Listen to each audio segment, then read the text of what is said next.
closely right there. Dirty Doug and Hot Stuff Eddie Gilbert.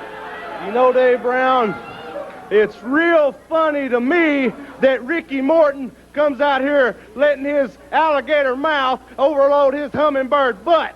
But let me tell you one thing. I'm sitting right here with my brother, the new king of professional wrestling, the world heavyweight wrestling champion. And they say stretcher match, Dave Brown. Do you know what we can do? We can bring a car in the Mid-South Coliseum and we can run right over them. Can't we, King? Hey, what it boils down right to, boys, is whatever it takes, we will do. Tell them stuff.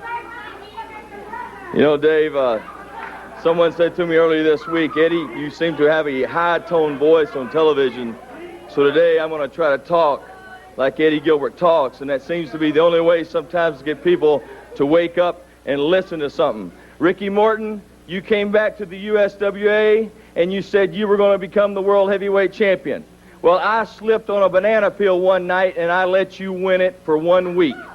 And when I felt like taking it back, I took it back. And then you wanted to blame my brother Doug for your loss. And so that was your reason. That was your thinking for getting on the phone after not being able to talk to Robert Gibson for almost a year and a half, and you brought him back in to this area as the big rock and roll reunion. And then you want to try to steal all my girlfriends. You want to try to steal all my fans, all these beautiful women in this area, from Louisville, Kentucky, to Evansville, Indiana, to Nashville, Tennessee, even to Ripley, Tennessee, even here in Memphis, Tennessee. You want to try to steal my women? You want to talk about tag team wrestling? Well, we are wrestling. We are the greatest wrestling family in wrestling today. And this week, stretcher match, the only way that you can win, Dave, and you know what it is when your opponent gets carried out of the ring on a stretcher. Well, I'm going to add one little bonus to this, boys. The people are going to get to see the death of rock and roll this week, because both of you, not just one of you, will be carried out. And also, I would like to make my official announcement. I am now running for the presidency of the United States of America. That's all we need. The Gilberts, they'll be back later on. They'll be in the ring. From title belts to Hall of Fame, Doug and Tommy carved the name. Fists of fury and hearts of gold. Every story, every fight retold. Tales of glory, laughter, cry. Tennessee warriors with hearts open wide.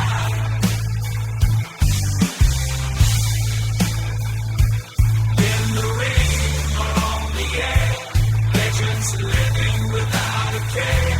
On the mic they roar, on the mat they soar. Dangerous conversations, fans wanting more. Podcast kings ruling the waves. Memphis wrestling raising the stage.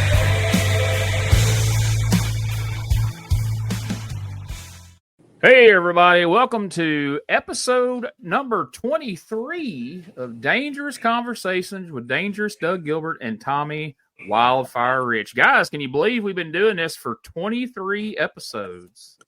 Well, you know what, Gene? I didn't figure I'd make it through 3, so I'm very proud, and I was glad Tommy come on about 6 or 7 episodes into it, right, or something like that, and everything. But man, I really enjoy doing this, and me and you and Tommy being on here together and talking and telling those stories. I love it. Somebody say something about, hey, I'm glad to be aboard with y'all, man. Hey, it's all fun and just reminiscing about the old days and bringing back, hey, Gene bring back a lot of memories that I done forgot. So when he brings this stuff up, it's really cool, and it's really cool to share it with the fans too. So everybody tune in and share with your friends, because we love you. That's right. And you know what, guys? I mean, yeah, we get on here every week and we reminisce about great stories and memories. But you know what? You guys are still making memories. We still got some more dates. Memphis Mafia is coming in strong in 2025. February 1st, you guys are going to be in Wynne, Arkansas. March the 1st, you guys are going to be at the Comic Con there in Jackson, Tennessee at the Carl Perkins Center. March 14th and 15th. Tommy's going to be heading north. We're going to have a little more information about that coming up. On March 14th, Doug is going to be in Henderson at the Carl Perkins event over there for child abuse, right? Is that right, Doug? It sure is. Henderson, Tennessee at the Carl Perkins.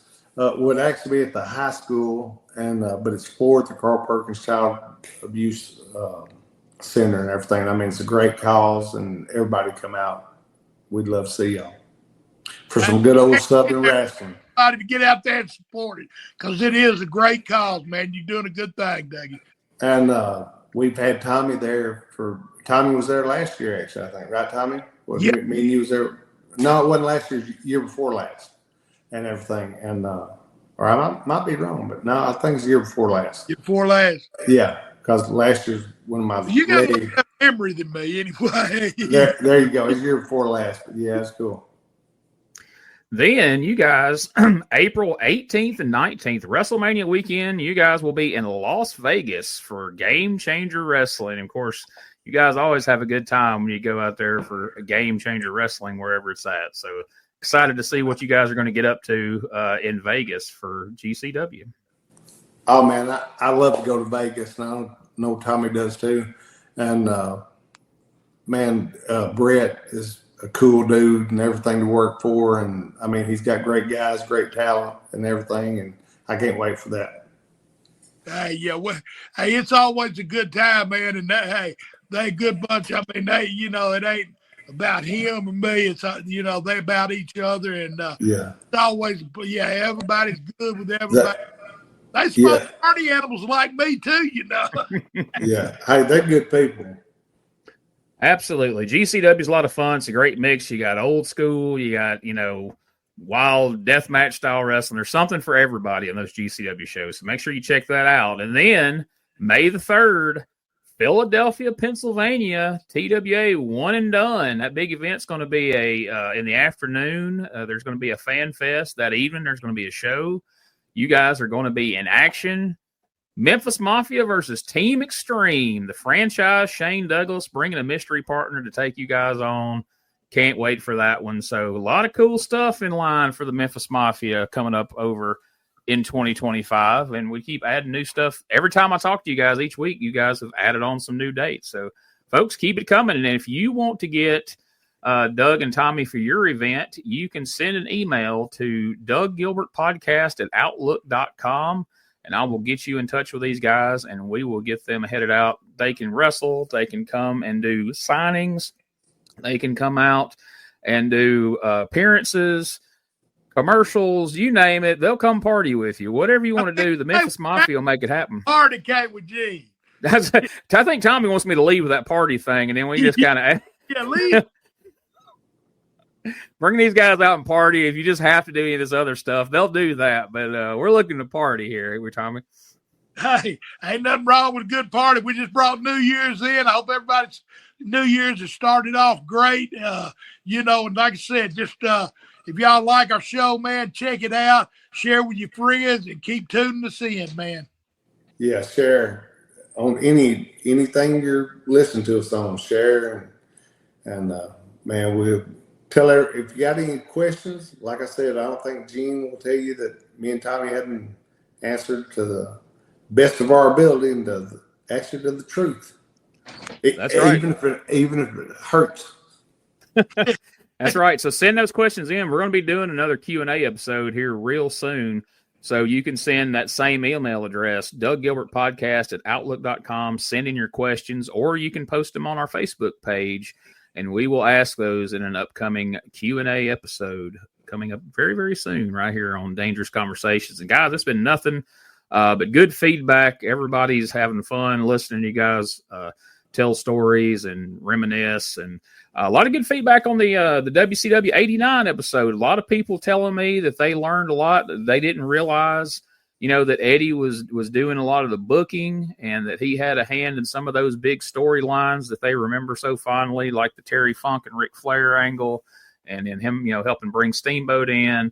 A lot of fun stories last week. So, folks, don't miss a single episode because you're gonna miss a story that you've never heard before. Lord knows every week I'm learning something new, and I'm learning I think I know a lot of this stuff, and I know enough to ask you guys questions. But the fun part is I'm always finding out new things each and every week that I didn't know before, and that's what makes this show so good. Well, you know what? I actually saw something today that was funny to me that I hadn't saw before.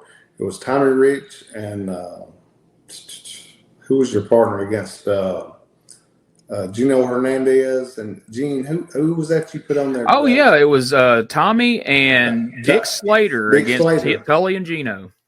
Against Tully. Hey, do you remember that, Tommy? Lord, that was that's back when Dick Slater, he was doing the booking for Joe Blanchard, and I went out to San Antonio. And Gino, he worked for Paul Bosch. That was Paul Bosch loved Gino. Which Gino was really good pay. I love Gino too. It's sad we lost him, at a young age, but Gino was good, and he come in and worked for Mr. Blanchard, Joe Blanchard, and me and Dickie wrestled. That was some of Dickie's booking right there, but we wrestled Gino and Tully, and they both. And Tully, it was an easy match because they both could work their butts off. I found that match, and I immediately man, I got to get this on the Facebook page because I didn't know that match ever happened. And, a lot of people talk about Tully and Arn, and, hey, Tully and Arn was a great tag team. But, man, if you're a younger person, if you never got a chance to see Tully Blanchard and Gino Hernandez, what a tag team those guys were. Hey, Gino was great. And it's like I said, people talk about Arn and Tully, but Arn and Jerry Stubbs also was great. Yes. Yep, but Gino, I watched that match. You're gonna laugh. I watched all of it and everything, and I thought it was great. Yeah, Gino's one of those guys like Eddie that man, if we hadn't lost him as soon as we did, I think both of those guys would still be heavily involved in some shape or form today. Because just man, what a talent! And Gino was just the consummate heel. Like I think more people need to know about him. Or Gino be pretty nasty, too. He was. I got along with him. He was fun to be around. Yeah, and Gino, he would sure still be in the wrestling business, or he'd be running Mexico 1, right, Tommy? Yeah, one or the other. Yeah. That's true. And I don't mean that bad. Everybody's told me I never met Gino.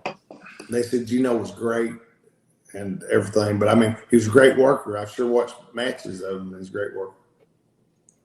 Well, guys, we're going to go back and, recently we started talking about you guys in the USWA. We got through 1990. So we're going to pick back up this week. And like I said, this is a topic we're going to dip in and out on. We're not going to do every episode, but we're going to come back to it. So this week we finished up 1990. So we're going to just barely touch on 91 because really 1991, Tommy, you spent most of 1991 in WCW. Doug, you spent a good portion of 1991 in Global, which we've already talked about on this podcast before.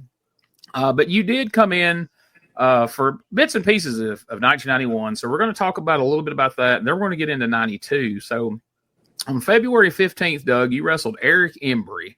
Now, he's somebody we haven't talked about much here on the show. And guys I've talked to in the past either run hot or cold on Embry. They either really like him or they really don't like him. So I was interested to see how you guys feel about Eric Embry and what your memories are of working with him. Well, I can't stand him, but I told him last time I saw him, he come up and tried to shake my hand or hug my neck, and I was in the main event right outside of Nashville, and I told the promoter to either get him out of the building or I'd leave, and I told him he had 5 minutes, and he left before 5 minutes. Wow. And tell me what you really think, Dougie. Well, I'm telling you, I'm gonna be honest with you. That's why I said we don't not be honest. I don't like him. Well, I'm there for my damn self. 2 out of 2 ain't bad. I know we've talked about in the past. We're not here to slam anybody, but is it wrestling related, or just you just personally don't like the guy? No, is there any kind of? No, it's actually he's just he was a dirty human being, just dirty. Filthy. Bad. I don't know how else to say it, and I'd like to say I don't mean that bad, but how can you not mean it bad? But booking I thought was awful, and I didn't like it. Yeah, that's fair. Like I said, that's been my findings, either hot or cold. Either people really like him or they really don't like him, and it seems to be more people that don't than do. But Damn, you know how to stir it up, don't you, brother? Oh man, just asking the questions people want to hear about. I heard that. Yeah, I'm not Eric fan either. And I don't know. I mean, I don't know too many that are, but I've heard some pretty strong rants on some other podcasts from our friend Downtown Bruno that went into some pretty big details of why he didn't like Eric, and it was understandable. It's probably booking wise, right? Yeah. Well, he tells a story of Eric was taking over booking, and Bruno went and picked him up at the airport, and he said as soon as Eric got in the car, one of the first things Eric Embry ever says to him when he meets him is, "You better find somewhere to go, Bruno, because you and these Lawler guys are going to be getting out of here." And basically was telling the guy, "I'm going to fire you." The first thing he ever says to him.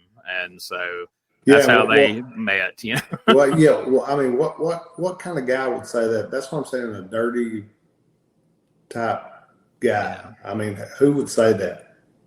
Yeah, that's Bruno's story to tell. But, just kind of gives you an example of how he leads in. But here's some guys you like better. February 25th, Doug, you and your dad wrestled Eddie Marlin and Jeff Jarrett, which I'm sure had to be fun for everybody involved, given the history of your dad and Eddie Marlin as partners and opponents over the years. And then, of course, you and Jeff. Any memories of that? Oh, yeah. We had I loved the matches, and I loved them because, I mean, Jeff was a great worker, and my dad being partners with Eddie, and, me being around Eddie so much when I was a kid and growing up my whole life and everything. And like I said, the first time I worked for the promotion for Jerry Jarrett, Eddie Marlin called me and asked me to come work for him. So there was a lot of things about Eddie that probably could have been different, but I mean, but Eddie was a good guy. Yeah. Except when he didn't pay Tommy for working 5 times. I swear to goodness, that's what I was thinking about. He loved Dougie. And I knew it better than Dougie did. And yeah, I went, Dougie turned around and got home, and I got left working 4 times. Yeah, he loved Dougie. No, but that was some good history there. And I imagine that was a heck of a show. I mean, Doug and his dad, Jeff Jarrett and Eddie Marlin. I mean, that's a lot of history. That's a lot of young history and old history too. So that's pretty cool. I didn't know that match happened. So and I mean, it was cool. And I mean, as far as serious is what it was to the people. And I mean, as far as my dad and Eddie being partners, and then me and Jeff being Eddie's grandson, me being my dad's son, and everything. So it was history. And I mean that it draws money, attention, everything. And I mean, the people believe it. Absolutely. And the matches was good. And that's some Hatfield and McCoy stuff. I mean, that's some old. I mean, that's generations. Right. What's really cool about it too. I mean, and people don't realize that. I mean, you go back to the Funks. I mean, they come from a wrestling family. Jeff Jarrett, Dougie. I mean, it's just crazy. The history of some of the wrestling families in the business. You got the Briscoes. I mean, you had the twins, whatever the twins are there in Tennessee. What's the name? The Baton Twins. They weren't Tennessee, but no, they worked for Burt. The Star Twins. I don't think they're twins, but the older one's passed away now. Oh yeah, what was that called? Batten. The who? Batten, wasn't they the Batten Twins? Well, the Batten Twins they wasn't from here, but they was there. But I'm here, but yeah. I mean, and then but there was 2 twins from here, from Nashville, but I can't remember their last names. But me and you worked with them, Tommy, a few times. That Tommy goes in dark on us, don't Gene? Yeah, he lights up. So peek behind the curtain, folks. We're back on StreamYard here. We got Tommy on StreamYard, so we can all see each other now. So Tommy will be lit up, and then he'll go pitch black dark, and then he lights back up. But it's fun because now I can see, as Doug's telling something, I can see Tommy start to laugh, and I know Tommy's about to have a comment. In front of it. Okay, there we go.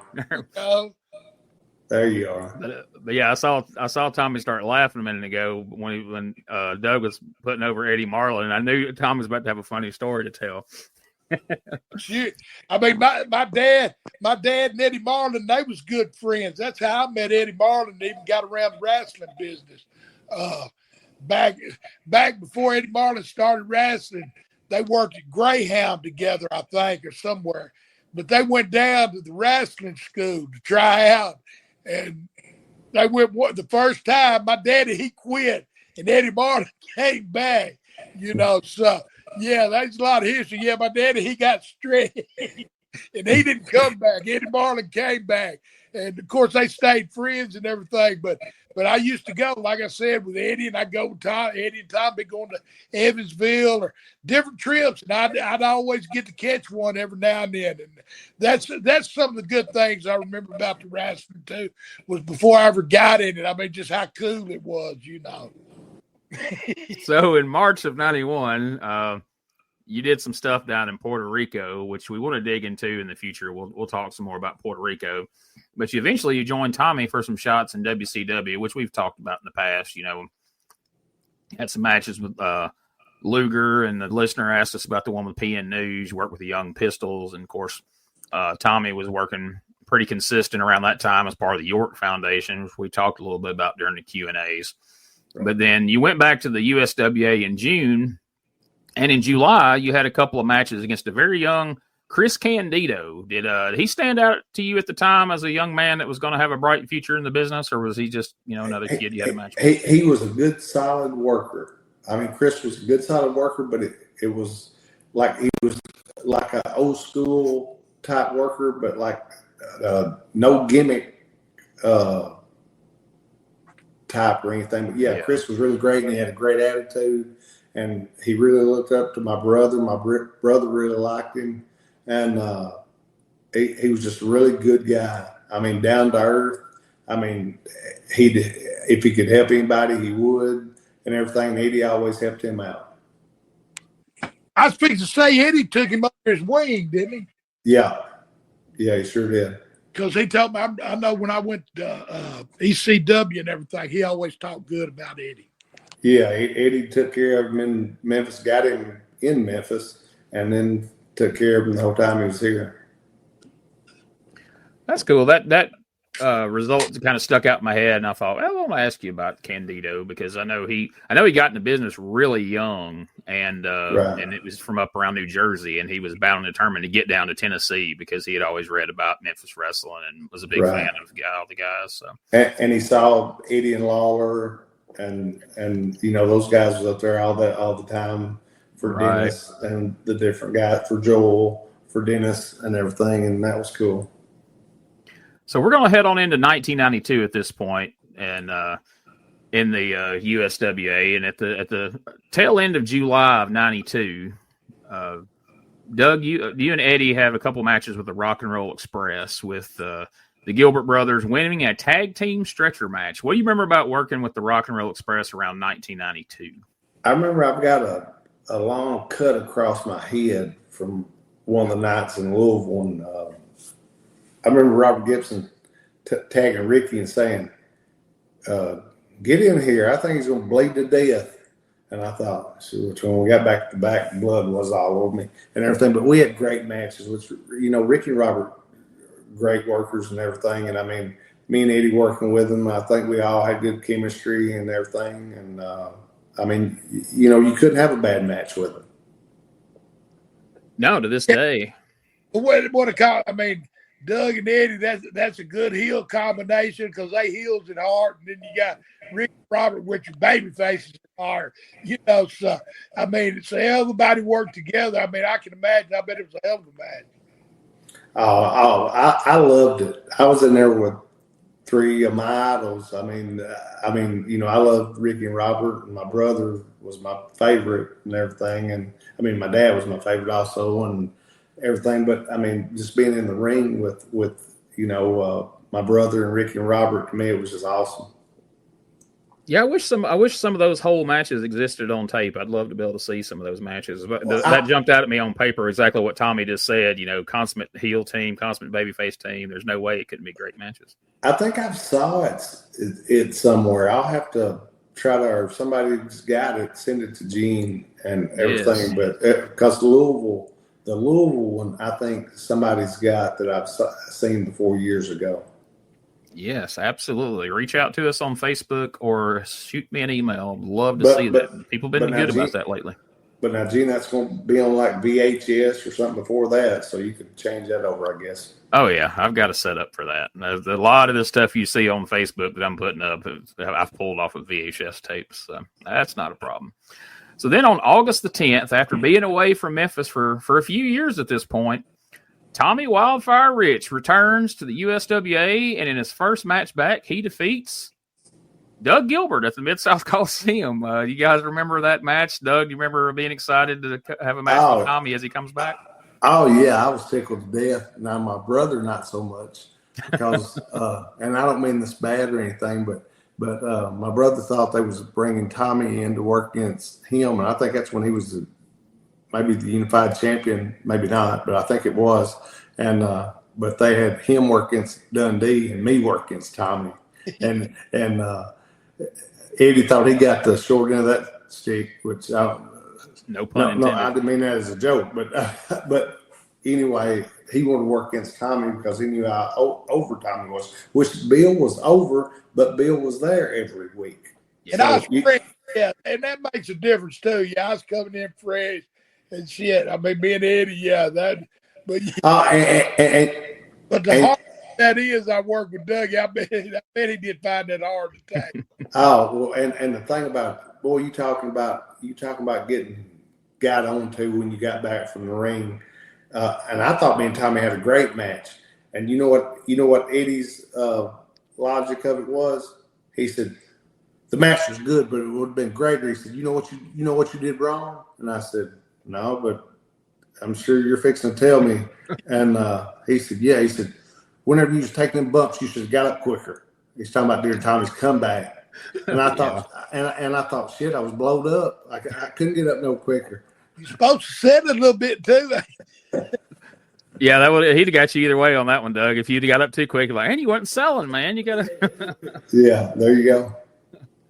So the following week after that, you and Eddie, along with Brian Christopher and Buddy Landel, the Memphis Mafia here, you guys would defeat the team of Bill Dundee, the Rock and Roll Express, and Tommy Rich, an 8-man tag team match. Now, you talk about a babyface team there. Listen to that. Hold on, say that again now, Gene. So it's you and Eddie, along with Brian Christopher and Buddy Landel, and you guys beat Bill Dundee, the Rock and Roll Express, and Tommy Rich in an 8-man tag team match. Talk about another match I'd like to see footage of. Yeah, but that'd be a classic there. And there is footage of it out there also, Gene. We just got to get it. We got to get it. So you're listening, folks. Help us out.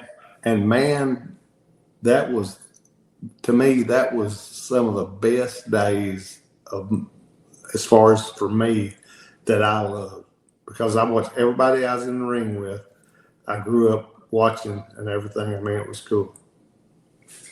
Now, I got to figure, I mean, now you're talking about, 8 really good, serious workers, but at the same time, quite a few guys that are friends in there. I got a feeling there had to be some fun to be had in that match as well, just amongst you guys, even if the people watching necessarily didn't pick up on it. But there most definitely was. And the thing about it was, I mean, we might have said something to each other back before we went out to the ring, but all of it was about caught in the ring, right, Tommy? Oh, I mean, and you think that whole card you just listed got their major break right there in Memphis. I mean, Ricky and Robert, that's where they got Bill. The Gil. I mean, it's in Brian. I mean, that's in Memphis where it started, just to get in there and get 8 guys and they drawed money, man. It was pretty damn cool. You did say Bill instead of Brian, didn't you, Gene? Yeah, Brian was on your team with you. It was Brian, Buddy, and you and Eddie, and then Bill, Right. Ricky, Robert, and Tommy. That was before Tommy had come into the Memphis Mafia. Right. And so, I mean, you got to think, Hey, and would you have thought, Gene, we would have had to talk him into coming into the Memphis Mafia? You thought him and Eddie would have been the first two, right? Right. Absolutely. I mean, but man, it's no wonder that you and Brian turned out as good as you did. I mean, you look at the guys you're in the ring with right there. You and Brian are in there with, Eddie and Buddy and Ricky and Robert and Bill Dundee, Tommy Rich. The amount of money those guys had drawn amongst themselves. Yeah. There's no way that you guys aren't going to learn, and be great. And you're talking about that match, Gene.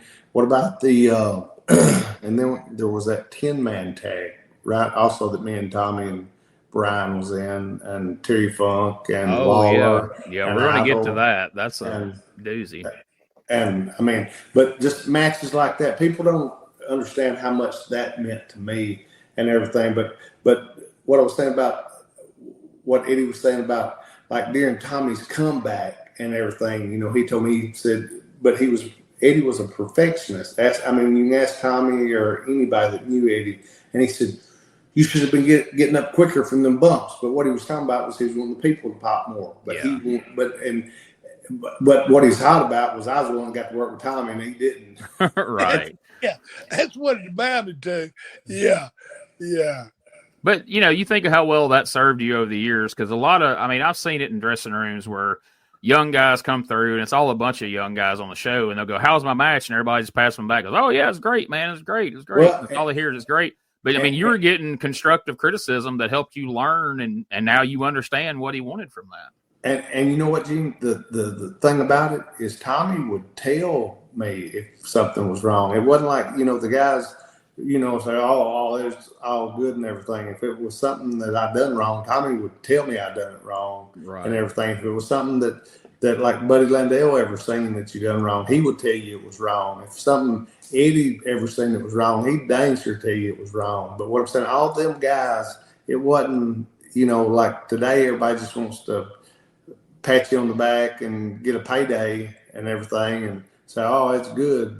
But that wasn't the way it was then. They wanted to make you better and everything. Tommy wanted to make you better. Buddy wanted to make you better. Eddie wanted to make you better. Ricky wanted to make you better. Robert wanted to make you better. And that's what helped me and Brian. Guys like that, professionals. See, but now it's about feelings. It's about feelings back then, and which it's feelings too, But I mean, constructive criticism is good, and we wasn't it wasn't just dogging his butt; it's just to make him better. Yeah, right. Some of these guys that shit today, it's like, oh my God, it just it's a different horse now. But and when I broke in, I listened to everything. Them guys would tell me. And I wanted to know. I didn't want to say it was a good match if it wasn't. And you know what, Gene? Me and Brian kept our mouth shut and listened. Right. And we're today, they tell me the young guys, and I just try not to even, I try to be nice to everyone, but they say the young guys today, they try to tell the older guys that they don't know what they're doing, and they know what they're doing, and like the older guys don't know what. Yeah, they'll just defend themselves. I've seen that a million times where guys will come through the curtain and a veteran will try to say, hey, man, when you do this, you should – and they'll cut them off, go, well, no, the reason we did that was this. And it gets to a point where guys like y'all are just like, oh, there's no need in talking to these kids. And they're on a show with, two guys like Doug Gilbert and Tommy Rich that can give them all this wisdom. And you guys are to a point where you're just like, I ain't talking to I ain't wasting my time trying to help this guy. And that's why nobody's getting better anymore, because they all just talk amongst themselves and they all know everything. But that's a whole nother show. But the only thing, if somebody asked me and Tommy to watch the match or something and tell them what's wrong, we'll watch the match and tell them what's wrong and everything. And that's the people that wants to learn. But the one that don't are the ones that are saying like what you're saying. Well, no, that's why we did this. So they don't understand what the old-fashioned way of doing things is, and getting heat and selling and. Go ahead, Tom. Doug, that's where Doug's still a good. He'll tell him it sucks. Where I'll tell him, well, it was all right. Well, I don't. The way y'all did it drew thousands of fans and thousands of dollars, and the way they're doing it now, it's high fives all around. If we get 200 people there, and nobody even thinks about drawing money, it's not even on their mind. We want to have a good match. We want to get all our spots in. They don't think about what's going to sell tickets. Like, we talked about in the recent show, the whole time you guys were in the ring, you're thinking about what's going to sell next time, what's going to bring people back. They don't even think about that shit anymore. It's not about that, but that's a whole nother podcast. We stay positive here, right, guys? So we're going to stay positive. Sure. Like I said, every once in a while. You're just speaking the truth, man. Hey, what it is. I mean, that's what, but that's how the business has changed. It's a different horse now. It ain't. Used to hell, but we used to get paid putting asses in the seat too. It's different now. It's like you said, Gene. Most of them now, they just want to look good in front of their 5 friends they got out there at the crowd. Hey, Gene. Yeah. You see this thing behind me? I do. It actually works, and there's no clothes hanging on it. Tommy, you see it? I see it. What is it? It's a Peloton. And I never knew what it was till Melissa wanted one for we said Christmas, but what did I tell you, Gene? We got it about 6 months before Christmas. Yeah. Oh, but it was part of our Christmas present and everything. But man, it tells you get on it, Tommy, and it tells you it's linked in to the computer system, and you like ride with other people. It's a bike. You ride, or you watch movies, whatever you want to do. But it cuts down. I mean, I'm trying to get back in the best shape I can get in for this 2025 tour, and I'm trying. And Tommy's right behind me. That's that kind of fancy stuff Ivan Drago was using in Rocky IV. Them fancy computerized stuff, Tommy. He's getting Doug serious about this stuff. He ain't playing, is he? I don't know. It's coming in hot.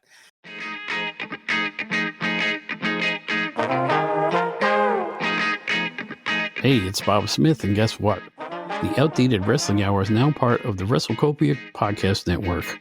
But hey, no fear, you're still going to hear the unique guests, comedy, music, authors, journalists, funny people. Who knows who's going to end up on the Outdated Wrestling Hour? Remember, it's all new and all old. So check it out in the WrestleCopia Podcast Network and wherever you get your podcasts. Listen if you know what's good for you. Hey everybody, Gene Jackson here, inviting you to check out the Retro Wrestling Review, where each week I'm joined by some great co-hosts who help me review classic episodes of USWA Championship Wrestling, and right now we are doing week-by-week reviews of 1993. But we don't just do reviews, sometimes we get a chance to interview some of the people who were there and lived it, plus do watch-alongs. It's a lot of fun, so check out new episodes that drop every Wednesday at WrestleCopia.com. And to find links to everything associated to the podcast, you can go to USWApodcast.com. Hey guys, Ray Russell here, curator of the WrestleCopia Podcast Network, inviting you guys to listen to many of the programs here as part of the WrestleCopia brand, including, but not limited to, the Wrestling Memory Grenade, currently covering the 1988 and the WWF project. You can also listen to the Regional Wrestling Podcast, where we talk the territories, whether it's Jamie Ward with Georgia 81, Roman Gomez with the UWF in 1986, or Gene Jackson covering Memphis in 85. 3 projects going on right now over there at Regional Wrestling. You can also listen to the Wrestling Stoop with the legend himself, Bob Roop. Bob goes back in time each and every week, covering not just his career, but countless stories and interactions with hundreds of wrestling names spanning his 2 decades in the business. But that's not all. You can also check out the Puro Wrestling Academy with the professor of Puro Resu, Mr. Dan Ginnity. Dan and I go back in time and cover the history of Japanese professional wrestling in the English language.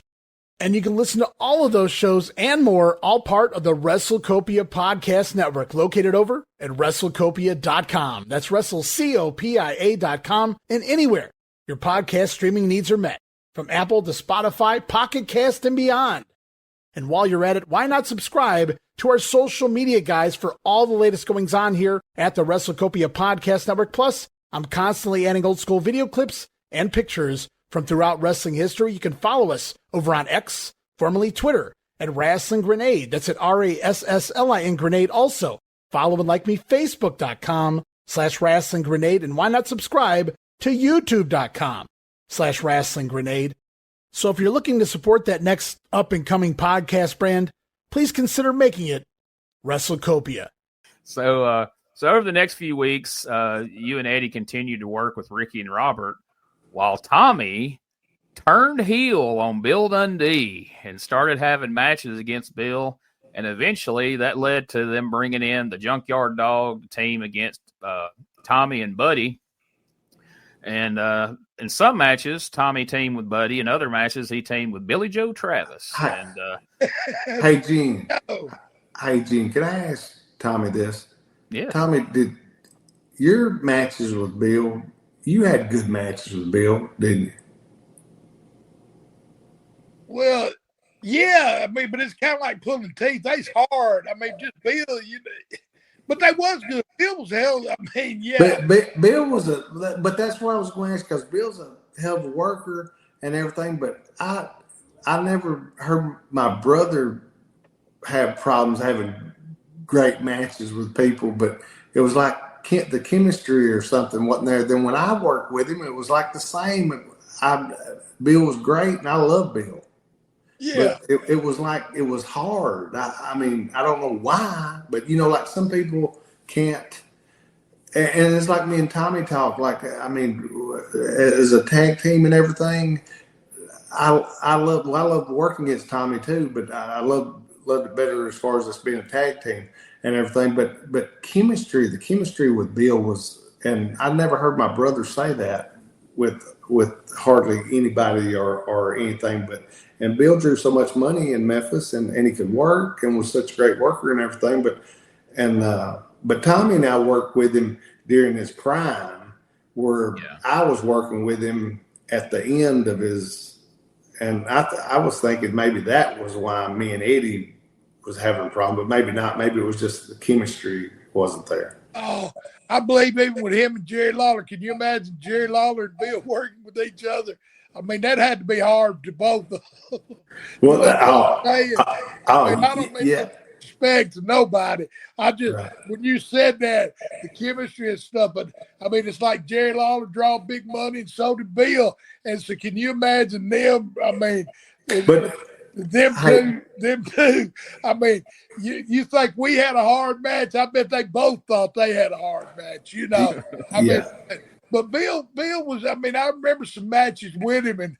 And of course, I remember when they first come in, when George Barnes and him come in from Australia, and I was working babyface, and they come in, as Australian, and they beat the dog stink out of me, and so, and as it went that I turned heel and worked against Bill, but that's when Bill did work heel and turned babyface, and he worked kind of like a heel still. I mean, and if anybody Lawler probably had the least stress match with him than we did, because we worried about it more. Lawler just took control of it, I reckon. Right. I mean, for me, if I was one of them two, I think that'd be a harder match than with you with Bill or me with Bill. You know what I mean? Right. You're probably right. And the only thing, this probably didn't help anything with me. Lawler told me right before I went out to the interview, he told me and Bill talked for a second, but after Bill went out for the interview, I went out about 30 seconds later, and Lawler said, he waited till Bill left before he said this. He said, go out there and call him old man. Say, old man, you can't beat me. If you think you can beat me, you're crazy. And oh my God, as quick as I said that, before I got old man out of my mouth, he done slapped me, and we went right to brawling on the floor. And I thought, boy, that probably didn't help my match. You got set up. For sure. But I mean, Lawler knew that people would believe that, though. I mean, that would make Dundee hot, and he would slap me right off the bat because what it was supposed to be, we were supposed to do a promo a little bit after that. Then me jump Dundee, but quick as I said to that old man, he slapped the shit out of me. So I'm glad you said that. I want to ask you guys this. There was this big debate on Facebook recently amongst a bunch of wrestlers, and people were debating whether to call for one wrestler, a younger wrestler, to call another wrestler old man. They were debating whether it was kosher or whatever, there was argument on both sides. It's not good. You shouldn't. That was. Well, you're doing what the boss told you. I was doing what the boss told me, but no, because all you're doing is making the people think. I mean, if you do beat somebody and you're calling them old man, who are you beating? Right. Yeah, right, Tommy. I mean, and that's But not the competition.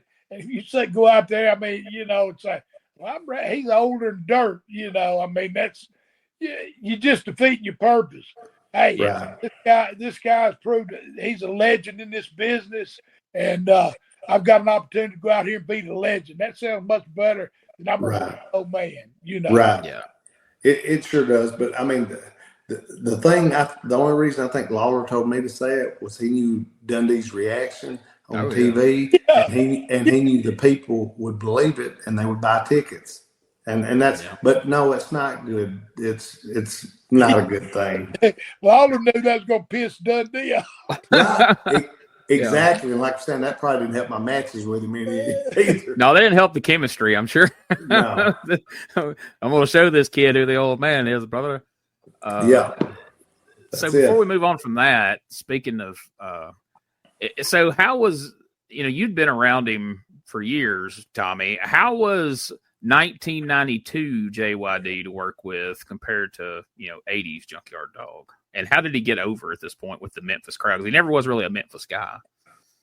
Oh man, I love JYD. Me and him, I got some after-hour stories about JYD.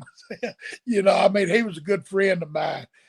He come to Georgia, and of course, I remember when he first come to Memphis. He come in a Pinto, and that's the first time I met him, JYD. Sylvester, that's when he was Sylvester Ritter. Yeah, Sylvester Ritter, actually, yeah. And he had, what stuff he had was in the back of that Pinto, man. And then, of course, we went on. He finished up in Memphis and then got over in Louisiana like ain't nobody's business. Oh, he got up. He was hot everywhere he went. After he went to Louisiana, I mean, he, and just and a good person too. I mean, I never had no problem with him. I never heard nobody say nothing bad about him. JYD, that's another loss I hate with, But, he was very good people and drawed money. I mean, but that Louisiana, when he got over in Louisiana, he was over around the world. I mean, he was something else. Hey, I love JYD. Like I said before, Gene, I traveled with him and Ron Simmons on the road for WCW, and we had a great time. I mean, they're both those guys are good guys. JYD's a great guy. Me and Bobby Eaton, he'd invite me and Bobby over to his house, and in his garage, he had I think it was actually the same Mercedes that he bought from Bill Watts. He always kept, and but you know what was in the doll in the seat of the Mercedes? The windows rolled down. I mean, perfect Mercedes. Everything good about the seat was rolled down. And he told me and Bobby, he said, "Come out here to the garage. I want to show you my car." Well, we went out there and he showed us his car all right, but when he turned the light on and he said something, all of a sudden this dog jumped out of the window of the car, and that dog slept in the driver's seat of that Mercedes. And I mean, it was a perfectly great Mercedes. Wow. But I mean, there's so many stories like that to tell about Dog. I mean, he's like Tommy said, I had so much fun with him, at the building, away from the building, and traveling and everything. He was just, I mean, he'd keep you laughing, wouldn't he, Tommy? Yes, sir. Yeah, he was all around good. I don't know. I don't think I've heard nobody say nothing bad about him. I sure ain't got nothing bad to say about him. But yeah, he's good people. And I don't know that anybody's ever been more over in Louisiana than JYD. I love anytime I get to talk to somebody from that era of Mid-South, just like when we talked to Lynn Denton. I love hearing the stories, and I always ask them, like, can you really understand how over he was? And everyone's like, no, man, you cannot appreciate. If you weren't there, you cannot appreciate how much they loved that man. Right. Well, they said, you know, the Superdomes, the Superdome shows that he was on and everything was so great. And I mean, not just the Superdome, everywhere he went, he was so over. And I mean, and the booking helped that, but he was the character and everything that he did was solid. You know, they told me one time that Watts told him when he come in the territory that he didn't want him to do a lot of things. He just wanted him to do a few things, but he wanted him to do them few things good and everything. And he wound up doing a lot of things good and a lot of things right. And he made a lot of money, and he was just a great fellow. And like I said, listen, guys, everybody rate, review, and subscribe, whatever platform you're listening on. Like I said, if you want to book parties, Comic Cons, Celeb Cons, whatever you want. If you want to book me and Tommy on them, we'll be more than happy to come. If you want to buy some T-shirts, T's Gilbert Family, Memphis Mafia shirts be on there. We've got everything for you. That's right. Check it out. There's lots of cool stuff. On August 31st on USWA television, Doug, you did a 6-man tag team match with two guys who weren't around very long. They were called the Russian Unified Team. These guys had to be like training school guys, right? Do you remember anything about them? This was which TV are you talking about? This was on USWA TV on August 31st in 1992.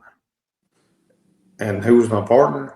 They were called the Russian Unified Team. There's a couple of guys in masks that were supposed to be Russian guys, but they were not great. So I'm assuming they were like guys that had come through like the USWA training school or something, probably. Yeah, but I mean, who was my partner? Was I wrestling both? They were your partner. They were your partners. They were it was a 6-man tag, and you tagged. Well, I must have really been on somebody's crappy list. Well, you know how Memphis they would just jam people up in the tag matches because you were teaming with Eddie at the time, but for this TV match, you were just randomly teaming with these guys against. I was teaming with them. Who was we working against? Just enhancement guys. Like there's a squash match. Oh, so I'm trying to think. Who that would? If I see the match, I can tell you who it was. I'll get a clip of it and put it on the Facebook page. Okay. Because, like I say, they were just around for just a few weeks, and I couldn't recognize them. So say just a minute. Well, they was probably from up north because Lawler always give a lot of guys from up north chances to come down here and be on TV and see what he thought of them. And also, Jerry Jarrett, when he was booking, he would give guys chances to come in and see what he thought of them. I mean, a lot of the guys would send tapes and stuff, but they would still tell them, come in. But usually if they put them on TV, they thought the tape that they'd seen was good. But, I mean, how was the match? Was it okay? It was not good. No, okay. They were terrible. That's why I assumed they might have been training school guys because they looked like they had never been in a ring before. Tom, that Gene just knocking me, ain't he? No, you were good. There was a good thing they had you as a partner because you would come in and get things going, and they would tag in, and it would just go to hell. And you could see you over putting your hand out like, "Come on, tag me back in." See, that's probably when Dougie was on the skit list. You're right. That's after he called Bill Dundee old man. He's like, "Tag them with them Russians. That'll show him." Yeah. They're young. And say. When Doug asked you how was it, he wasn't gonna give him no good prognosis. And see, Dundee and Eddie Marvin was always best friends too. And Eddie Marvin had wrestling school in Nashville. There might have been two guys out of the wrestling school in Nashville. You can't. I mean, I don't know, but if you'll show me the tape, if we can get a clip, I'll find that match and put it on the Facebook and let you see it. But around the same time, they were. What did they reflect on you? You're not. You're. I still say. Please don't. I mean, your part was good. It's just those guys were the shits. But that you didn't train them. They were from the Doug Gilbert school. So in September, the reason I said that though is during the show they were advertising the USWA training school, and then a few minutes later they come on. I was like, God, don't tell anybody these guys are from that school because you're not going to get any students. This is what's coming out of that school. That was a couple of Randy Hale's boys, wasn't it? Yeah, probably so. Okay. I was starting to do my Randy impression, but I think we've done enough meanness today. We'll say that. Go ahead, let me hear you, Randy Hale. My impression is actually just an impression of my buddy Josh doing Randy. But anyway, so in September, Tommy, you and Buddy Landel beat Bill Dundee and Reno Riggins, and then that would be the last time we would see you in the USWA for a little bit. Well, for about a year, actually, before you turned back up in Memphis. Doug, you and Eddie would team up for more matches against Lawler and Jarrett, and then also you guys had a few matches with the Moondogs that I know we've discussed here in the past about how a couple of those matches went and how much you enjoyed those. While we're here, we've talked to Doug about wrestling the Moondogs. Tommy, how did you? I know you and Buddy had some matches with the Moondogs that we'll get around to eventually, but how did you like working with the Moondogs? No. Hey, Larry. Hey, they was. I mean, for the gimmick they did, it was. I mean, it was good. It was fun. It was easy. You know. I mean, hey, Larry Latham. I mean, he was really good. Could move. He kind of like Phil Higgins, a great big man that could do about anything that you wanted him to do. And who was his partner then? Was it Jack Dalton or? No, his partner then would have been Spike. Would have been Bill Smithson. Yeah, 92 it was. Okay. But I remember. And hey, Bill. They carried that gimmick for a long time, man. Folks. Hey, I remember Memphis and not just wrestling, me wrestling. I mean, they drew money with Dundee. I mean, they did good. Well, I mean, we're covering these 93 shows right now, and when crowds are down, and they'll bring the Moondogs back out, they'll pop up on TV, and in 93 they're baby faces, and here they come, and they hear that whistle from Richard Lee, and the crowd goes nuts. I mean, they were over his heels and baby faces. You could bring them in, and you couldn't keep them around a long time because you can only see so much chair swinging. But that's because they were good. Yeah, because I mean it was believable, and I mean them guys they was beat the guys they was beating up on TV. The people thought they was killing them, and there was. I mean, they really was. I mean, there's a lot of guys that they hurt really bad. That Larry hurt really bad. Now Bill was a good guy. And I don't mean that bad, but I don't think you should hurt anybody. I mean, that wasn't never our business. Our business is a working business. I mean, you got to work to feed your family. I mean, that's and I'm not saying nothing bad about Larry, but he took advantage of a lot of the guys.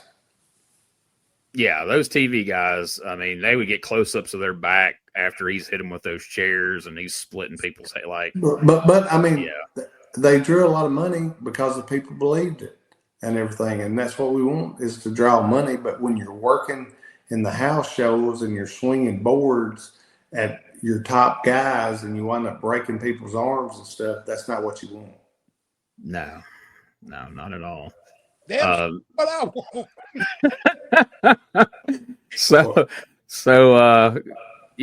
No Memphis Mafia Moondog matches in 2025 anyway. So that's thank goodness that at least. Hey, the only one there's only one I know that's left, and he's from St. Louis and everything. He's a good dude. The only one I ever worked with was Moondog Rover, and he was a little less stiff than the other ones. Is that the one you're talking about? I think that's what I'm talking about. Right? Yeah, St. Louis? Yeah, I believe so. That's what made me think of that because I worked with him in Corinth the first time, and the first time they're like, "Hey, you're working with the Moondog," and I was like, "Oh my god!"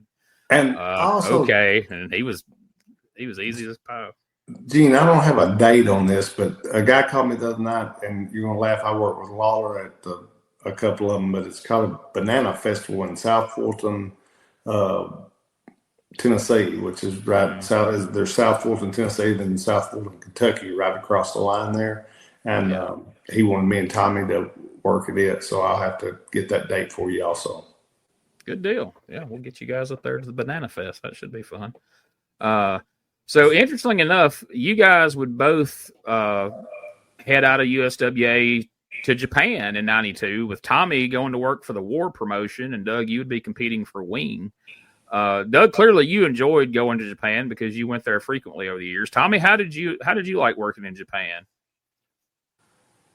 Oh, I enjoyed it. It's just so far away from home. I just didn't realize it's such a good payday. And of course, the first time I went back in the early 80s, late 79, 80. And, I went for 6 weeks. And at that time, they didn't carry but 4 Americans. And anyway, yeah, I was over there with Tiger Jet Singh. And it was like 6. I was there 4 weeks. And it was a hell of a payday. And, I got about in 4 weeks, I called Terry. It wasn't no cell phones or nothing. I called Terry crying, I want to come home. I want to come home. Then for the 5th week, you got that money coming to the end, the 6th week. So once you made it to the 5th week, it was good. But, I was like 19 or 20 when I went. And these were older guys. I don't even remember who. Tiger Jet Singh's the only one I remember that was really a name. And so it was strange for me. But then when I went, of course, I went a few more times, and I just wish I'd been smart enough to go. And I really had a good time when I went over for IWA with Dougie and them. We had a real good time, and that was real fun. But I enjoyed it after that. I didn't want to go much after that first 6 weeks. I did long time before I went back because of that, because I was dumb. I should have realized the money I was making, not spending no money. Of course, they take you out and you eat, you drink, whatever you need, it's there. So you don't spend no money. And I just one of those son boy won't be home. Yeah. That first time you went, how shocking was it, by the way, how different the crowd reacts to things over there than wrestling in the South? Because the fans handle it a lot different, right? Oh yeah, it wasn't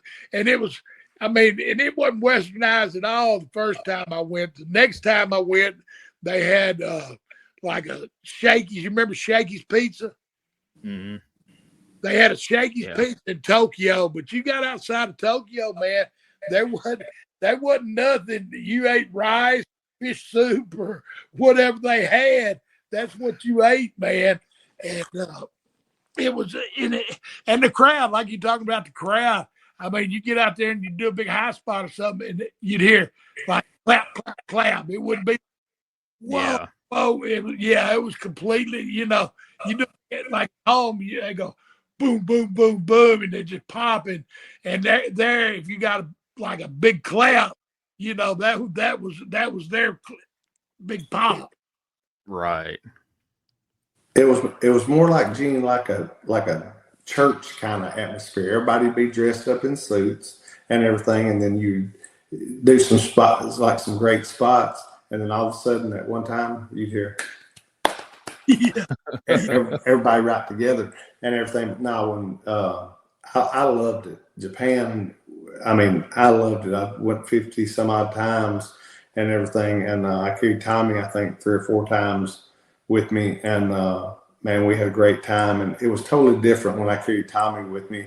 But the times there was McDonald's there, then Wendy's, different things. But the only thing like when we was in the country towns, there wasn't so much. It'd be fully Japanese. But still, Dick Murdoch told me one time when I was on a trip with him and Bill Dundee over there, to always make sure, and this was Terry Funk's logic too, always make sure the Japanese culture, you buy into it. They just, the advice Terry gave me was, he said, never try to learn Japanese. But I did. I was in the office, so I did, and I learned some Japanese. But he said, just you make them speak English to you. But their English was so broke up, I couldn't understand it. So I knew I had to learn something. I'd go to the office every day that we was off. Like our hotel was like 3 blocks. Tommy, when you went with me, didn't you go to the office with me a time or two? And we had an office, I'd go get on their phone and call for the tours, call the guys that they wanted for the next tours, and I'd tell them who I thought, and I'd ask them who they thought, and we would come to agreement and everything, and I'd call them and tell them, negotiate the money and everything. And we had everybody from Tommy, Dick Slater, Dick Murdoch, Mass Superstar, Dan Severn, Terry Funk, Tiger Jet Singh. There's I can't even think of all the guys. I got in my book, I've got wrote down everybody that I ever booked over there and everything. The Black Hearts. Remember Dave Heath as far as Gangrel, the Black Hearts and Luna, the Pit Bulls. There's just so many of them. We talked about the Moondogs. You famously brought the Moondogs over there. That was, I don't know if that was famously, but I just know that it resulted in something famous happen that we'll definitely talk about here in the future. It resulted in something famous with me and my brother, but anyway, we didn't agree on something, so that was it. But anyway, there were so many guys, but me and Tommy had such a great time over there, and he laughed at me because like the office, the owner, he would ride on the bus with us, and he was a great guy. And I want to tell everyone I'm sorry. He just passed away, Mr. Asano, and he was a great man. I mean, he really took care of me, and everything he ever promised anybody through me, it was took care of and everything. And I mean, he was a great, loyal, honorable man and everything. And but like I said, me and Tommy, we had great times over there. And I mean, we'd go out to different places, and we'd always, every night, there'd be somebody to carry us out, and eat and drink what we wanted and everything. And we had a great time. We worked hard. That was the whole deal. You work hard, and then you go out. And I mean, people take you out, the sponsors, whatever. And if you don't go with them, you ain't got to go. But I mean, we'd always have a good time. We go in nice, you go in they say the Yakuza, the Mafia runs everything over there. But I think their Yakuza and Mafia is different than what people looks at over here as Mafia. I mean, You know what I'm saying? But we was always really taken care of. Yeah, I definitely in a future episode, I want us to kind of go through what a tour of Japan was like from start to finish. I think would be fun for the and it would. And one of the great matches that I saw Tommy had over there, which he had a ton of great matches over there, but one of them that I will never forget. Man, I was so proud when it was over. I stood up in the balcony and watched it. It was him against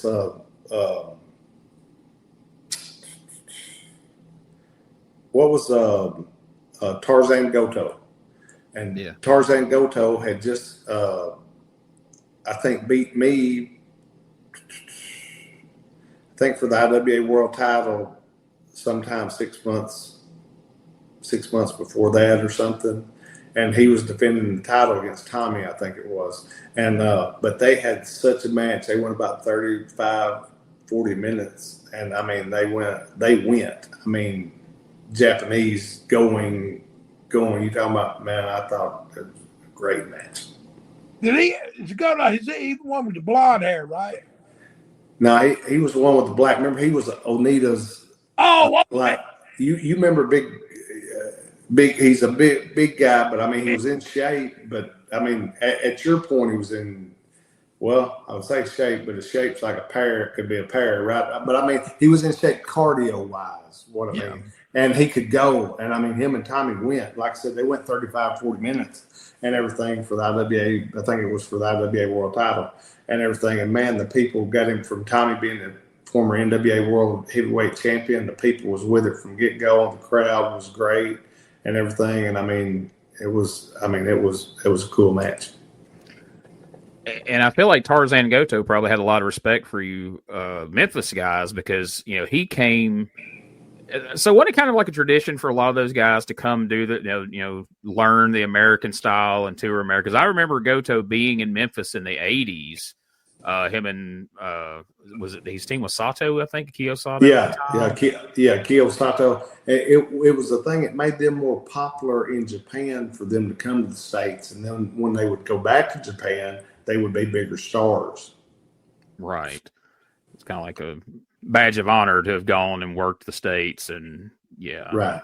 So, they would come to the States, and then they would come. Also, they would like to send them to Mexico and work in Mexico to go to the States and Mexico. And it would make them like bigger stars on the stage there. Right. They would come to Memphis and they'd get managed by Tojo. Yeah. And then they would go back to Japan. Every one of them, get managed by Tojo. Absolutely. Well, guys, that gets us through your year of 1992 in USWA. There's not going to be a lot to cover in 93. We will talk about that in the future because we do know that, Doug, you did have that great feud with Eddie that we've talked about in the past on some podcasts. And Tommy really wasn't in Memphis much in 93, but he did dip in there and have a fun little feud with Jeff Jarrett, and we'll talk about that a little bit as well. And then we'll get on into 94. But coming up, like I said, we're going to do a Q&A episode. We got some questions. We're going to ask them to you guys. We've also got a pretty fun thing I'm excited about. We're going to have a birthday celebration for Mr. Tommy Gilbert coming up around his the time of his birthday soon. And so that's going to be fun. We're going to talk about a lot of his matches and places he wrestled and memories that both of you guys have of him because, you know, Doug is your dad and you grew up with him and you teamed with him. And we know famously Tommy wrestled him and tagged with him and even had a boxing match with him. And we've talked a bit about that in the past too. I don't know if it's much boxing. He boxed my ears. He got boxed by Mr. Gilbert. But and you know, as I was doing, I've already been starting to do some research for that episode. And I didn't realize, Tommy, that you and Mr. Gilbert were tag team champions together. So I have to think you may be one of the only people who have held tag team titles with Tommy Gilbert, Eddie Gilbert, and Doug Gilbert. Is there anyone else who would have that distinction, Doug? No. No, there's not. Cool. Yeah. Very cool. Yeah. I grew up. Yeah, that's pretty cool. I hadn't even thought about that. That's pretty cool too. Yeah, absolutely. Three generations. That's pretty tight. Sure enough. So we got that coming up. So stick with us, folks, and keep sending in your questions and send in your questions and rate, review, and subscribe. Whatever platform you're listening on. Like I said, Pro Wrestling Tees. Gilbert Family, Memphis Mafia shirts. We got everything for you. And, man, we appreciate y'all listening and everything. And like I said, Gene makes me and Tommy look a little smarter than we probably are. But anyway, if you got any questions, send them to him and he'll ask them. And like you just heard him asking us about people before, we're not going to, there's no reason for us to lie to you. That's right. Like you said before, you can't promise they'll like the answer, but they're going to get an honest one. And what more can they really ask for? Be wrong. Yeah, that's the truth. And I mean, it might get heat with some people for me saying what I think, but I mean, I'm going to say what I think. I mean, I'm not going to. I've got heat my whole life for doing that, so I don't want to change now. That's right. This is y'all's podcast. You're going to answer the questions the way you want to answer them. And if they don't like your answers, then they can get their own podcast. And hell, they probably have, because just about I think you guys were the last two guys that didn't have a podcast, and I finally got you talked into it. But they can go start a podcast, and they can talk trash about whoever they want to. And right. That's the way that all works. And to me, though, Gene, it's not talking trash. It's just your feelings, your true feelings. I mean, I could sit here and lie and say everybody's great. I asked you a question. You gave your honest answer. Tommy gave his honest answer, and then we moved on. But when I say talking trash, I wasn't referring to what you guys said, but you know as well as I do, there are guys who have a weekly podcast that simply spends an hour just dragging people through the mud and then back through a second and third time. And that's really the only reason the podcast exists, just so they can. And to me, there's a bit of difference between having a negative opinion about somebody that you share and then trashing them. You've never trashed anybody on this show, but people sure like to do that. And that's not what we do here, but that's their right. No, we don't plan on it. Like I said, maybe people won't listen because of that, but I'd like to talk about good stories and stuff that me and Tommy done on the road and matches that we've had and great times us growing up. Like I said, I was a teenager. I was staying with Tommy. Tommy and Eddie was partners. I mean, like I said, my dad and Tommy was partners and champions. Eddie and Tommy was partners and champions. Myself and Tommy was partners and champions. They can't anybody else say that. Hey, whether it's glitz and glamour or the dark side, if you want to know the truth, send your questions in, and that's Dangerous Doug and Tommy Wildfire Rich. Gene, love you, man. Love you too, buddy. Love both of y'all, and I love doing this show, and I appreciate it. And like I say, it's all good feedback. I've not gotten 1 ounce of bad feedback yet, and a lot of people can't say that either. So you know what time it is, Doug. Well, man, glad. Hey, man, we like I said, everybody rate, review, and subscribe. Whatever platform you're listening on. Listen, peace. We're out. Well, that's enough of that. Hit the referee not once but twice. It's 2 against 1 in there. Yeah, you couldn't beat him fair and square, huh? Dave, you can line them up. Eddie Marlin can line them up. It don't matter. Keep lining them up. That open door policy, as soon as they walk in the door, hits them back in the butt. We knock them out so fast, Dave. Tell them, King, what we'll do to them. I want to serve notice to everybody. You bring your big reunions of all your legends. You bring Tommy Rich. You bring the superstar Bill Dundee. You line the Rock and Roll Express up, and we're going to knock them down. Because I want everyone to be on notice of one thing. We are now formally known as the new Memphis Mafia, and we are taking contracts out on everybody in this area. Everybody. The Mafia, Dave. We're going to have to deal with it now. The new Memphis Mafia. Now, speaking of wildfire, here he comes. Here he comes right here. Get a word or two. I guess you're very satisfied with interfering. You like that too, didn't you? I did not like that. No. Yeah, I hear Dundee out here talking about he's got the great black hope, Junkyard Dog.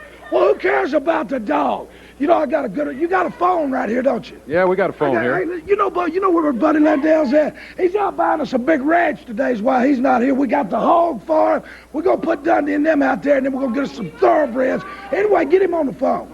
All right, is he on the phone? All right. Buddy Landel, can you hear us? Yes, sir, I sure can. Well, Tommy Rich is here, claims you're out buying a ranch or something like that. Hey, Tommy. Yeah, Bubba. Hey, baby, I'm over here with Mom and the baby.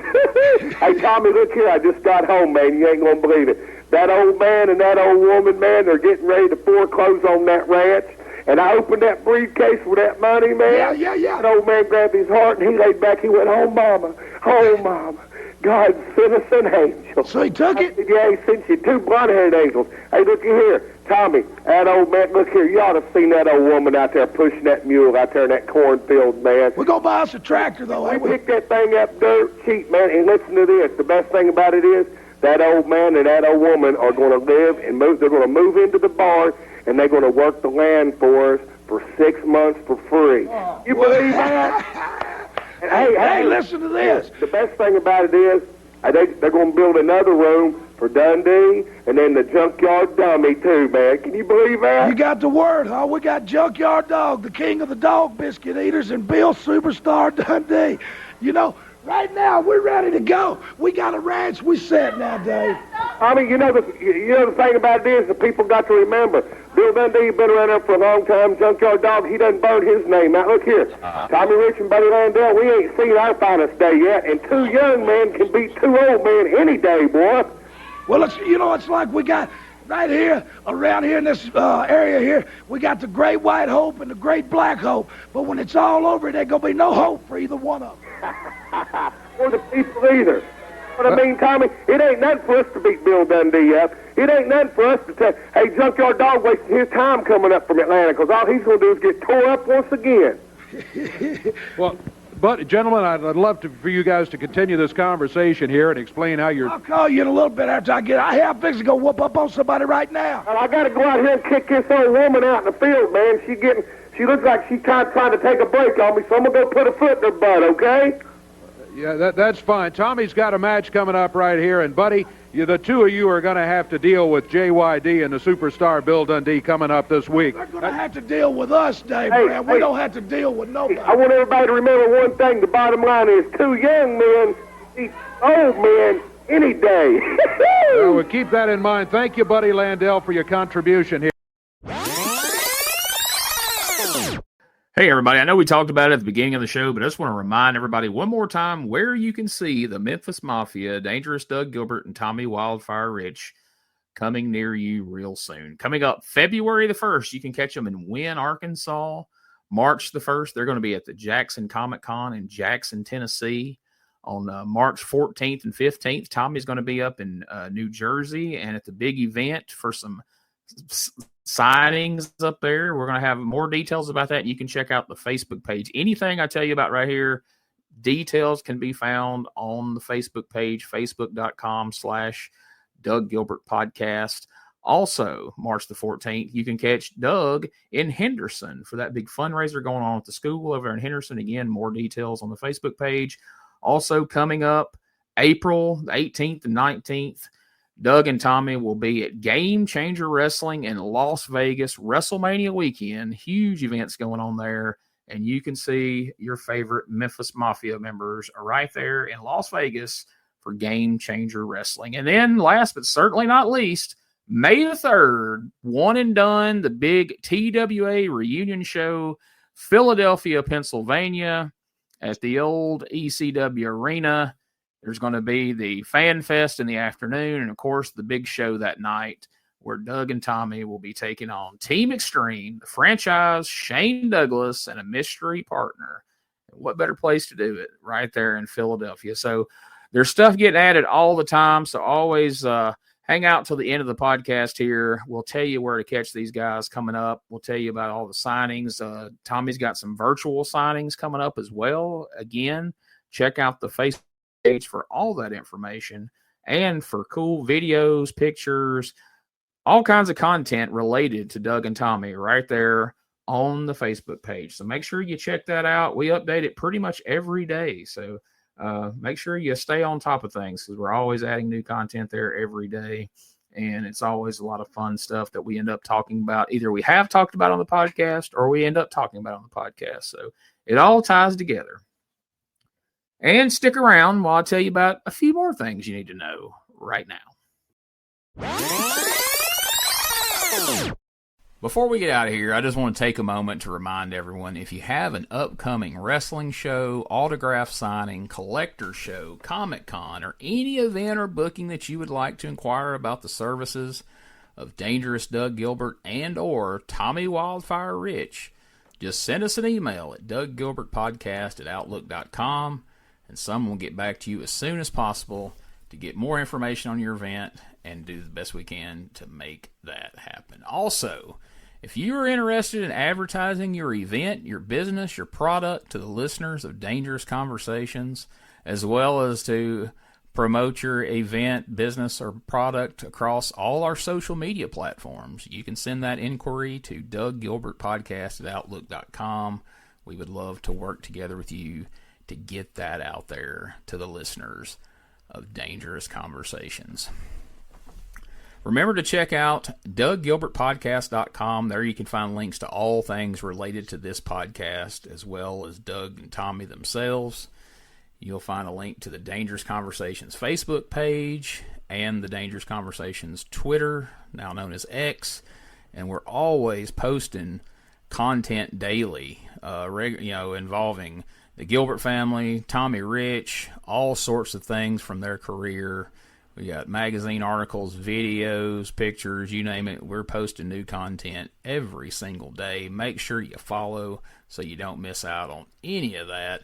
Plus, you can follow Doug and Tommy's personal Facebook pages on there. Dangerous Doug Gilbert. You can search that on Facebook. You can also search Tommy Wildfire Rich. They both have Facebook pages. And Doug does have an X page as well, and you can follow them there. But if you really want to help support, you can go to the Gilbert Family Pro Wrestling Tees store, which there's a link to there on the DougGilbertPodcast.com. And you can find T-shirts of Doug, Eddie, and their famous father, Tommy Gilbert, as well. Also, Tommy Rich is going to be having some T-shirts coming up very soon. Follow him on Facebook. We'll be talking about him here. But look for some cool new Tommy Wildfire Rich T-shirts coming out soon that you can partake in as well. Also, if you've enjoyed the show, please subscribe, rate, and review the show on the platform of your choice. It would really help us in building up the podcast for the future. Plus, it helps us know what you like, what you don't like, where we need to take this podcast moving forward. Also, if you want to see a whole bunch of matches, promos, and angles, a lot of the ones that you're going to hear us talk about on this very podcast, you can go and subscribe to our YouTube channel, youtube.com/@RetroWrestlingArchive. Of course, it's linked right there at DougGilbertPodcast.com, and you will find a ton of matches featuring Eddie Gilbert, Tommy Gilbert, Doug Gilbert, Tommy Wildfire Rich. There's playlists of all them that feature hundreds of matches of each of them. So make sure you go check that out. And not just of them, there are thousands, literally, at this point, of videos from wrestling from across the territory days, you name it. If we don't have the video uploaded to our channel, we at least have organized you a playlist of just about every territory, every show that's out there. You can find it in one convenient location there on YouTube at the Retro Wrestling Archive. Plus, don't forget, you can find all things related to my popular Retro Wrestling Review USWA podcast at uswapodcast.com. And last but certainly not least, we are proud to be a part of the WrestleCopia Podcast Network. Go on over to WrestleCopia.com to check out all the great pro wrestling related podcasts and various content that our friend Ray Russell provides you. You'll be glad you did. So thanks for listening, and we'll catch you next week for another episode of Dangerous Conversations with Dangerous Doug Gilbert and Tommy Wildfire Rich. In the heart of Tennessee, born with pride, Doug and Tommy taking rings in stride. Memphis legends never backing down, wrestling warriors, they wear the crown. USWA, glory in their veins, fighting legends breaking chains.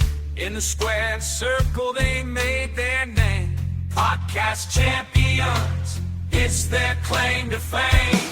On the mic they roar, on the map they soar. Dangerous conversations, fans wanting more. Podcast kings ruling the waves. Memphis wrestling raising the stage.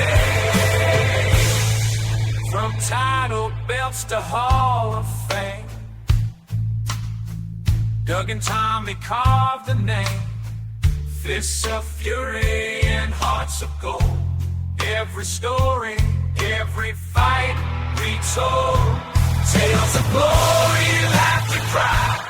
Tennessee warriors with hearts open wide.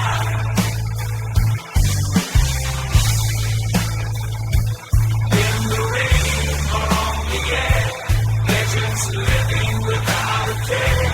On the mic they roar, on the mat they soar. Dangerous conversations, fans wanting more.